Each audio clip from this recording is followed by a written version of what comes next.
Hello everyone. Today we are doing Flamingo Poetry. Chapter number 1, My Mother is 66. This is written by Kamla Das. She was born in 1934 in Malabar, Kerala. She was a very famous writer. She has written many novels, short stories in English and Malayalam also.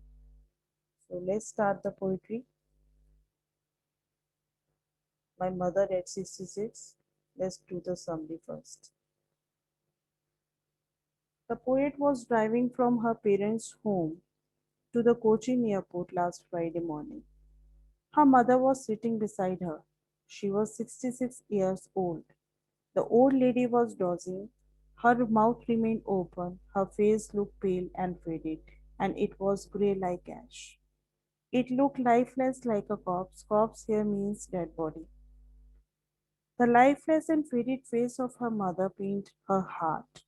The old lady seemed to be lost in her own thoughts. The poet turned away her attention from her mother and looked outside. The world outside was full of life and activity.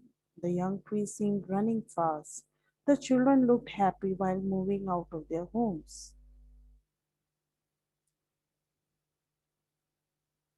When they were at airport, they had to undergo a security check. The poet was standing a few yards away from her mother. She looked again at her mother. She felt pain to look at the colorless, lifeless, and pale face of her mother. Her face looked faded like the late winter's moon, which had lost its shine and strength. This aroused the old familiar ache in the poet's heart. Her childhood fear overpowered her again. However, she controlled herself.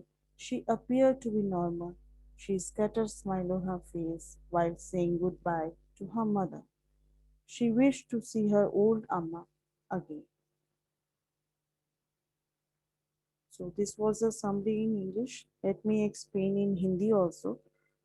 शुक्रवार का दिन था।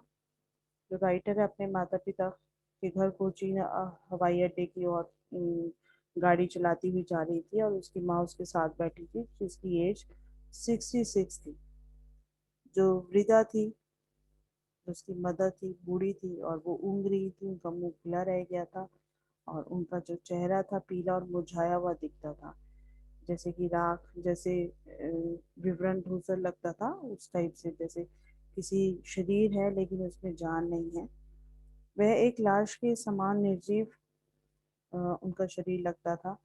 उसकी माँ का निर्जीव तथा विवरण चेहरा उसके हृदय को दुख पहुंचाता था। जब भी वो देखती थी अपनी मदर को, वो दुखी हो जाती थी और उसे समझ में नहीं आता कि माँ इतनी दुखी क्यों है। वृद्धा अपने ही विचारों में खोई प्रतीत होती थी। कवित्री से अपना ध्यान अपनी माँ से हटाया और उसने बाहर की ओर देखा। गाड़ी से बाहर उसने देखा, विंडो से झांका बाहर। बाहर का जो संसार था जीवन से भरपूर था, गतिविधियों से भरा पड़ा था। जो छोटे छोटे वृक्ष थे ऐसे लगते जैसे वो पीछे दौड़ते हुए प्रतीत होते थे, और जब बच्चे अपने घरों से निकलते थे तो बहुत खुश दिखते थे। जब वे हवाई अड्डे पे थे तो उन्हें सुरक्षा जांच से गुजरना पड़ा।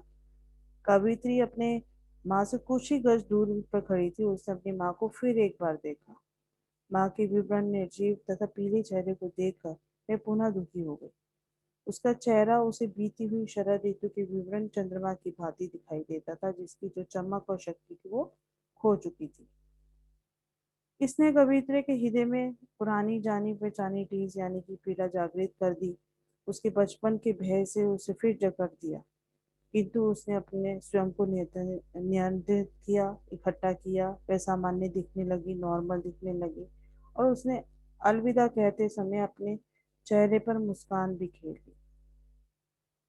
वह अपनी वृद्धा अम्मा से बाहर फिर मिलने के लिए और यही कामना करती रही कि अभी तो मैं जा रही हूँ, लेकिन ऐसा जल्दी ही समय आएगा जब हम लोग दोबारा मिलेंगे। बहुत छोटी सी पोयम थी, बहुत इंटरेस्टिंग थी, माँ और बेटी के बीच में थी। Hope you like this. If there are any question, please comment on comment box.